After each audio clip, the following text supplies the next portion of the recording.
ihanganire ibyo byose bikugerageza oh ihangane nta joro ridaca ibyo byose bizohera nshuti yanjye ihangane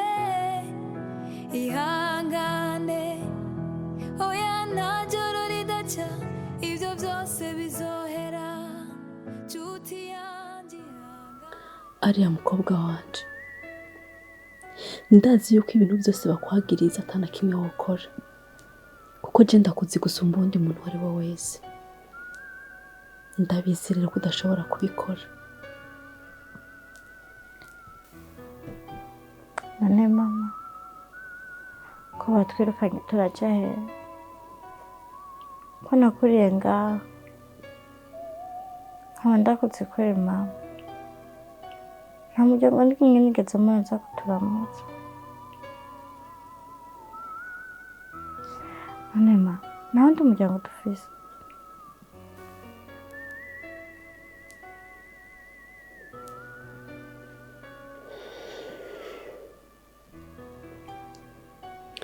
Aria nza gukora muri uru rugo naje mva ruguru umuryango nari mfise wonyene yari bibi naho kuko yarageze mu zabukuru igihe carageze aritaba Imana nzi no mu gisagara kurondera akazi ngira Imana nza gusaba akazi muri uru rugo barakama kugeza n'ubu niyo mpamvu atamuryango n'umurigiro ubona uza kuturamutsa ntawe mfise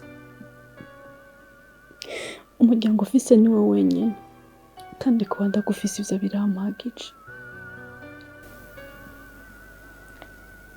mama mpore nanjye umuryango ufise ni wewe kandi iteka ryose nzaba mpari ku bwawe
Papa Mika, ibyo ugira byose Aria na mama wese ndabakeneye munsi wanje kandi ibyo mvuga ndakomeje kandi nizere ko nawe ubyumva gute tuzoja ku kazi dusiga umwana mu nzu ari kumwe n'abantu bashaka kumwica ikindi naco ndashaka ko ubatandukanya ku mashuri kuko ikintu ananiwe gukorera ngaha ntiyoreka kugikorera ku ishuri ugasanga aramwisha. Jewe yaba byari bikunda nubatwaye kure cyane uyu mwana wanje. Mamika unyumvirize neza ko ntahure bajya bane sinshobora kwirukana ngo Papa Mika mbwira impamvu udashobora kubirukana muri ino nzu cyangwa ibyo bari ko barakora urabinezererewe. Gute wiyumvira yuko abantu bashaka kwica umwana wacu ko boguma ngaha ukumva yuko umutima wawe utuje?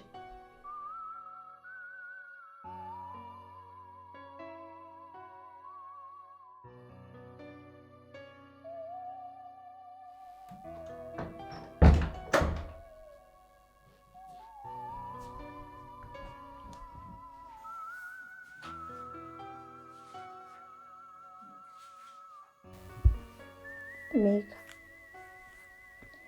jana turabizi ko ibyo ndiko ndagize atakintu na kimwe nakoze.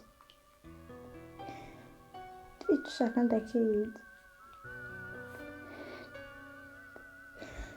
Nanjye kugusaba ko dusabira imbabazi je na mama kuko atari dufise twose.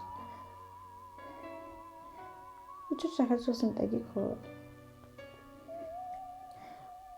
Ushaka nuko nabwira tutakankora kuri kita kigo. Natakureka ibyo sinabikora. Je na mama ndifise ahantu hamwe ho kuja. Fasha dusabire ikigongo tubikora. Kuko urabizi navukiye hano.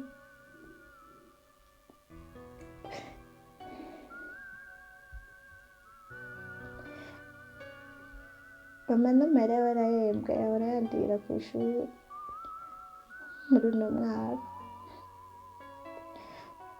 Rero n'icuma sigaraye ngo twakifashisha basi no mu gupanga. Kandi ntiyashavuye cyane kandi urabizi n'undi muntu yumvira atari we. Ndakwingiza nikadusaba ikigo niba twikanze ubwate.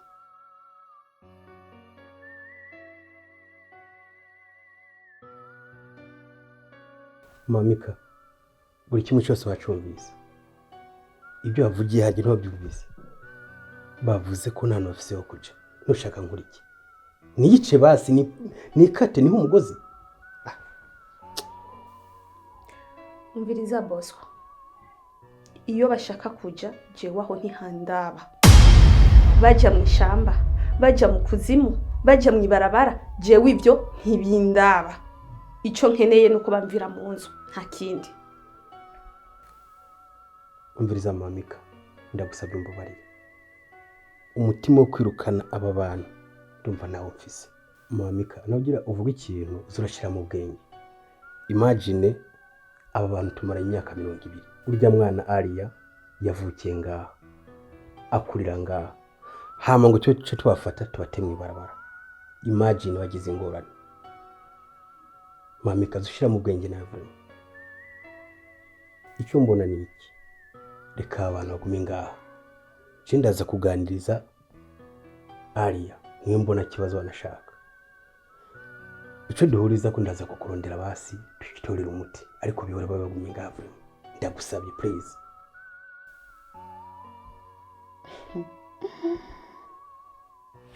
Mika.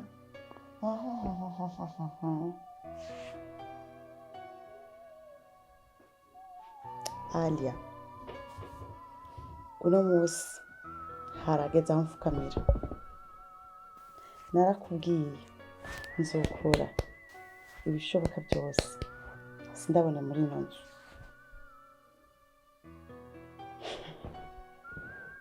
Hari ikintu utazi, wafite ikosa si iry'iwawe, si n'irya mama wawe, ikosa n'ababyeyi banje.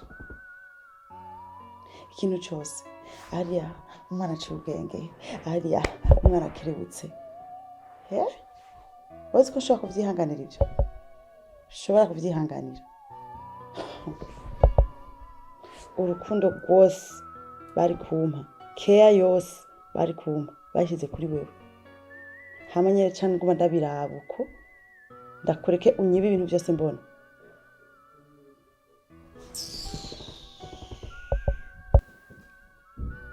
Aho rero kurizanisha utwo dusura tw'uburuma imbere yanje ngo kuramfukamira jewe ngo iki ndababare bariri namaramara umva mwaja mu wese mwaja mu barabara ivyo birabaraba okay birabaraba ico ntashaka gusa sishaka kubona muri nzu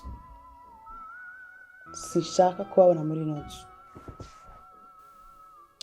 mva mu maso jewe sindi imana yawe ufukamira vimbere ugende he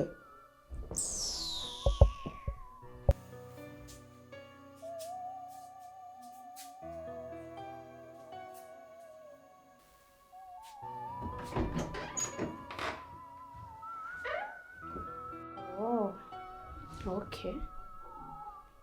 Gusa ntibesheye impamvu mpaye yotuma utirukana aba bantu ntawe ndiko ndatahura pe kuko sinumva impamvu woreka kwirukana umuntu ashaka kuguhekura kumvo zizo mpamvu rero zawe ndumva muri wewe ntavyo woshobora reka jewe ndabigufashe jewe ndabishoboye. Mamika. Halo.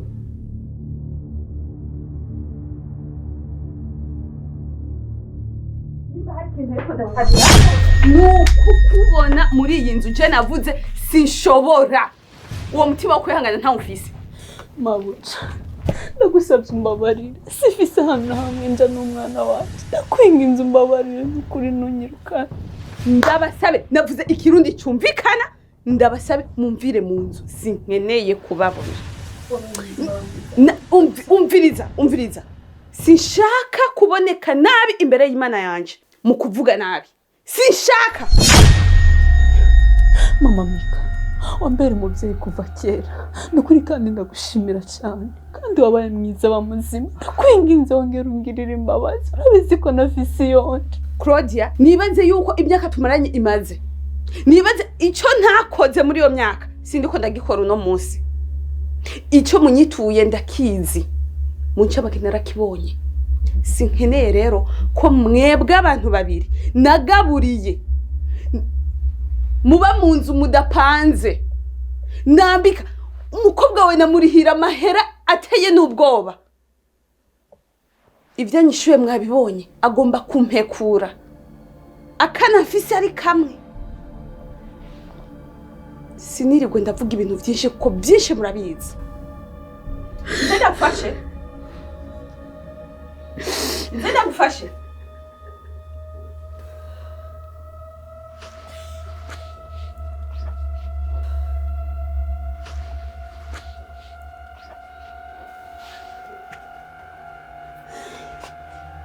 Claudia, garukiraho. Mamika, ibintu nzi ko tubereje mu cyumba.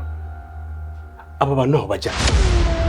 Icyo twavuganye turi mu cyumba nuko byakunaniye wewe kuza kubirukana. Jewe ndaje kugufasha. Okay, Mamika, ndabiziwe kumva ibintu byakunaniye. Ariko nakubwiye aba bantu ntaho bajya. Impamvu batava ngani umvirize ndakubwire Bosco. Jewe ndi umugore wiwawe twarasezeranye je nawe imbere y'Imana n'imbere ya leta rero wemere baragenda uvyanke baragenda kuko nta mpamvu nimwe urampa yumvikana impamvu yotuma abanyi baguma mu nzi wanje nimba na wewe ushigikiye imigambi yabo yo kunyicira umwana wanje nabyo nyine ndakeneye kubimenya. Okay. Mamika, aho byakabereye kera. Reka tuve muri sokwe niruze. Umviriza. Abo bona ngaha uyu n'umuryango wanje. Sinzi kunyumva neza.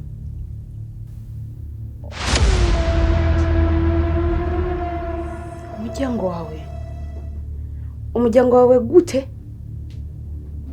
Ko mu miryango yawe yose ndayizi uyu nawe ni umuryango wo kugisanira cyane cya mama wawe cya papa wawe cyane aba bantu uri gufata nabi uyu ari yubona uyu ni umukobwa wanje amaraso yanje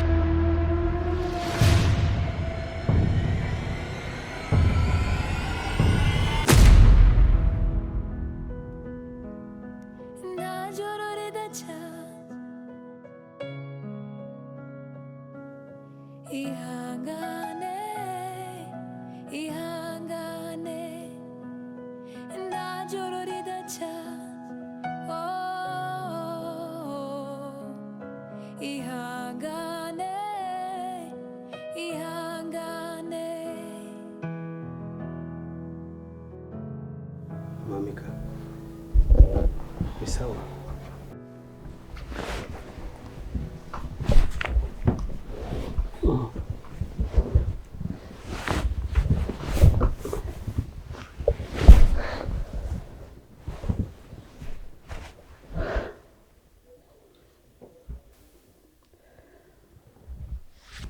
Mamika,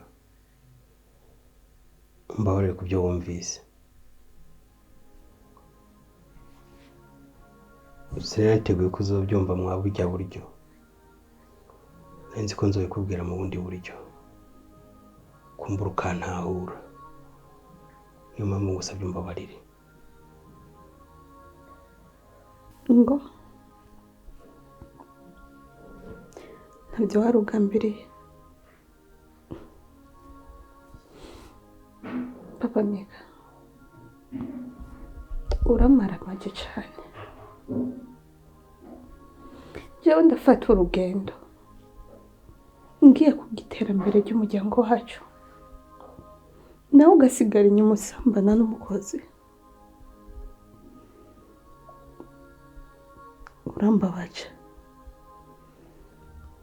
Urambabaje kandi ubyumve. Igihe cyose narakwizera, nagufata nk'umugabo w'intwari. Narabona ko umugabo wanje atamisha, atompenda, atakina kimwe yokora.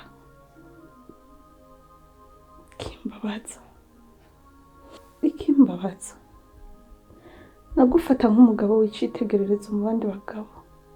Kumbe byose narihenda, byose naribesha. Urambesha. Mbabazwa n'umugabo mwirukanye, mwamubesheye ngo yafashe ku nguvu Claude. Ndaje ko ndamwirukana, kumbe byose bwari ubugito bwanyu. Mamika,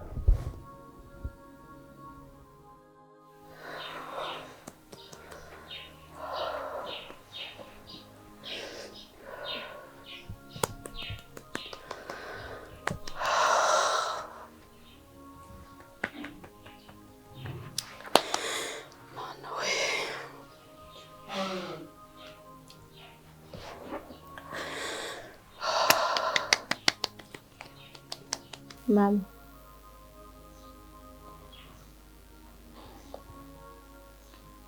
bya bintu tonto yavuze niko kuri.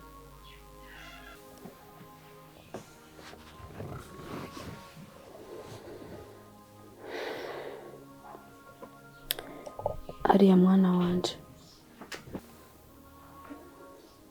umbabarire kukuri ngiye kuguha kujanye n'ivyo yaje kumva. Nibyo nari narateguye igihe gikwiriye cyo kuzobikubwira, ariko kumbure narasamaye ndateba. Aria, nivyo uri umwana wa Bosco. Twakoze amakosa na Bosco, tugwa mu caha. Twara inda yawe, maze gutwara inda yawe nagize ubwoba bwinshi cyane, bitewe n'ubuzima bubi nari ndimo, ubuzima bwo kuba umucakara. nta muryango ufise, nta handi hantu namwe narifise ho kuja. Nariyumvira iyo nzogutwara, numva birandemereye cyane, ngira icifuzo kibi cyo kugukuramo. Ariko ndashimira cyane Bosco yabaye intwari, yarambujije, arambuza kugukuramo, ambwira yuko azonyitaho kandi azokwitaho n'ikibondo nzokwibaruka. Kandi nibyo yarabikoze. Urabona ko yagerageje kukwitaho, nta kintu kimwe wigeze umubura. Yarakwigishije kugeza n'uyu munsi, yakubereye umuvyeyi mwiza, kandi nanje ntigize njye umutima n'umunsi umwe. Ariko irindi kosa twakoze rimwe rihora ari ingaruka mu mutima wanje, nkumva agahinda,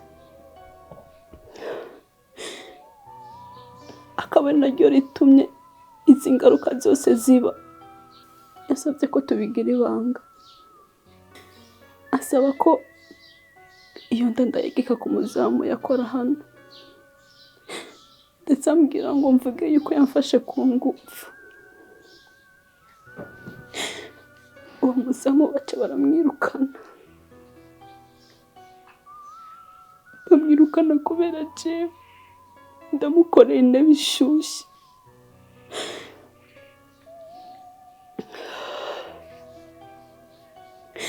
Ibyo byose bimaze kuba, narasabye Imana imbabazi, kandi ndazi neza ko yambabariye. Aria mwana wanje, tega amatwi ndakubwirira ijambo, kandi umbabarire uryumve. Ayo makosa yose nakoze, nitwaje yuko nakoze kubera ubuzima bubi nari ndimo. Ariko buriya nta buzima na bumwe buba umuntu yobamo bwotuma akora amakosa, kuko ijambo ry'Imana ritwigisha kwihangana, rikatwigisha yuko igihe cyose umuntu yihanganye ajya ku vyamwa vyeze, kandi wahiriwe uwihangana akageza ku iherezo. Jewe sinihanganye, niyo mpamvu naguye muri ayo makosa yose. Aria, ikintu cyose umuntu akorera hano munsi y'izuba gifise ingaruka. Ni nayo mpamvu nkibikaye amabanga yose, nari nzi yuko bitazokwigira bimenyekana. Ariko raba bihejeje kuba, umuvyeyi w'abandi agiye muri koma kubera jewe.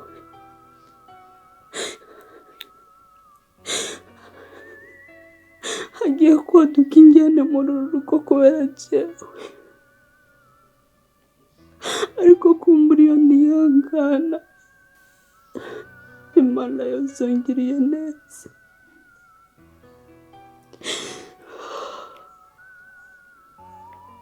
Ariko ndazi neza ko Imana ari nyembabazi, nizera yuko azakomera neza agakira. Hama nanje ubuzima bwanje n'Imana ibizi hamwe n'ubwawe. Ari, umbabarire, ntuzokwigera ukora amakosa nkayo nakoze. Ubuzima bwose bubuzocamo, mwana wanje uzokwizera Imana yawe, uzokwizera Imana, kandi Imana izobugukuramo. Ntuzokwigera ukora amakosa kubera ubuzima urimo, ndagusavye. Kandi ubisezeranye, ntuzokwigera, ntuzokwigera uzoja imbere y'Imana urire. Kandi Imana yumva amarira y'imfuvyi, yumva amarira y'abatagira shinge na rugero. Aria, ndakwinginze umbabarire, wumva umbabariye. Sinifuje kukubera umuvyeyi gito, ahubwo imisi yanje yose naharaniye umunezero wawe. Hari byinshi cyane niyimye ku bwawe, ndetse no kugira ngo ngume muri uru rugo, byose nabikoze ku bwawe.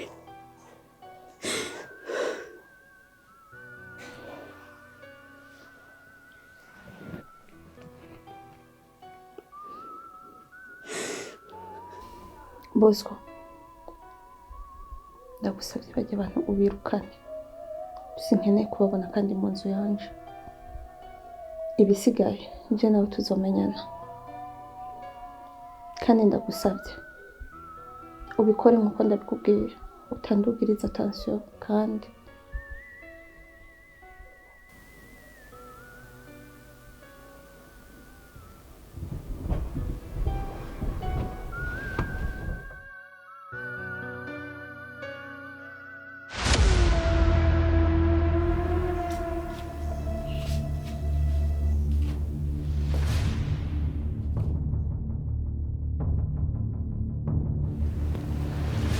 Papa Mika, mama Mika ameze gute?